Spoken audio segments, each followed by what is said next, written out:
Salut les amis, c'est toujours avec grand plaisir que je vous retrouve sur ma chaîne YouTube, une petite vidéo ce soir parce que vous avez été nombreux à m'envoyer des messages, à me contacter. Vous savez que j'aime beaucoup discuter avec vous. Vous avez été nombreux à me parler avec ce mercato d'hiver qui arrive à grands pas. On y sera rapidement, mine de rien. Dans 2 mois, ce sera l'ouverture du mercato d'hiver.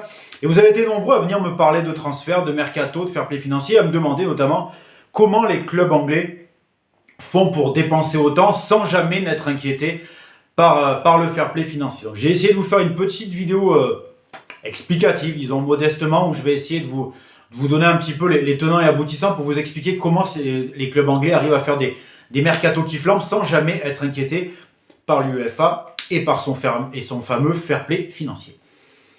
Déjà, il faut expliquer que le fair play financier, même si l'idée est excellemment bonne au départ, je trouve que la morale est très bonne dans le fair play financier.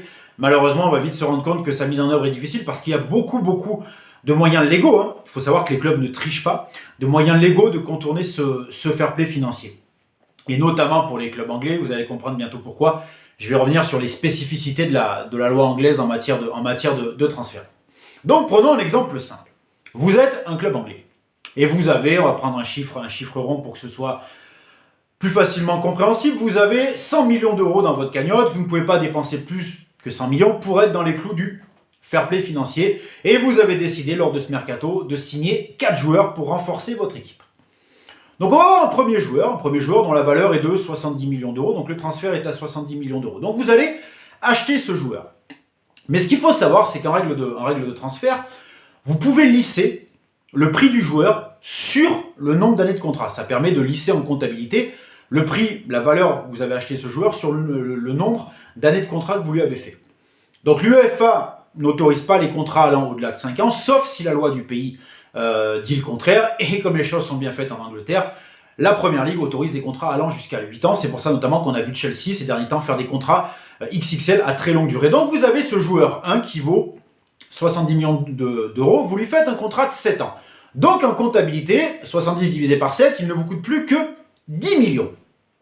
Et vous faites un deuxième joueur dont la valeur est de 50 millions, disons.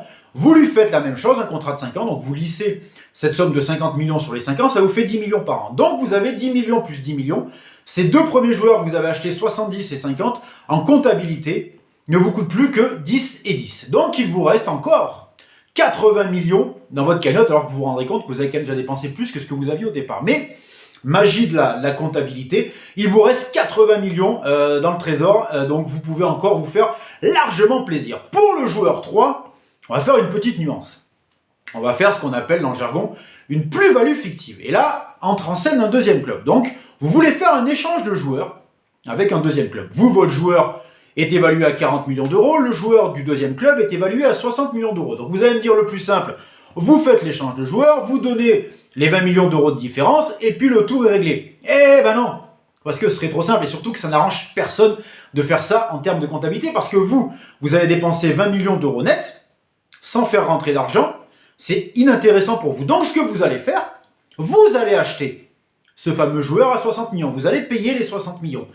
Vous allez lui faire un contrat de 4 ans, donc ce qui vous revient, comme je l'ai expliqué tout à l'heure, en lissant sur la durée du contrat, 60 divisé par 4, ça vous revient à 15 millions par an.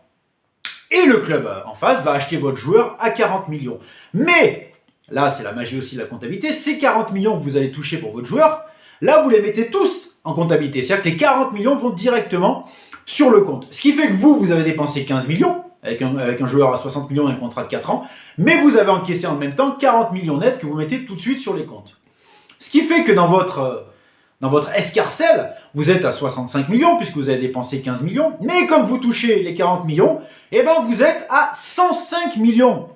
C'est pas bien foutu quand même les copains ça? Vous êtes donc à 105 millions sur votre trésor de dépenses pour ce mercato. Et puis le quatrième joueur qui a une valeur de 75 millions d'euros, c'est un beau joueur. Là vous allez faire encore mieux, vous allez faire un prêt avec option d'achat obligatoire. Ce qui veut dire que vous l'achetez, il vaut 75 millions, mais vous ne le payerez, vous attendrez que les comptes soient clôturés pour le payer au club, donc vous ne le payerez que sur le prochain bilan. Donc ce joueur-là va vous revenir à zéro en fait en termes de comptabilité. Donc si je résume, on a acheté un joueur 1 à 70 millions qui nous est revenu à 10 millions puisqu'on lui a fait un contrat de 7 ans. On a acheté un joueur 2 à 50, on a fait la même chose, un contrat de 5 ans, donc il nous est revenu à 10 millions en comptabilité. Le joueur 3, on a fait l'histoire des plus-values fictives. Et le joueur 4 n'a rien coûté puisque c'est un prêt avec option d'achat obligatoire à 75 millions d'euros. Donc ça, je vous l'ai dit, on ne le dépensera que sur le prochain budget. Donc pour renforcer votre équipe, vous allez quand même dépenser 255 millions d'euros dans la vie réelle, dans le monde réel. Vous avez empoché 40 millions d'euros de votre joueur 3. Donc vous êtes dans un bilan négatif sur vos dépenses de moins 215 millions. Mais vous allez vous présenter à l'UEFA et votre bilan comptable avec une comptabilité à plus 105 millions. Et je pense que donc là, le fair play financier ne vous dira rien puisque vous êtes dans le positif.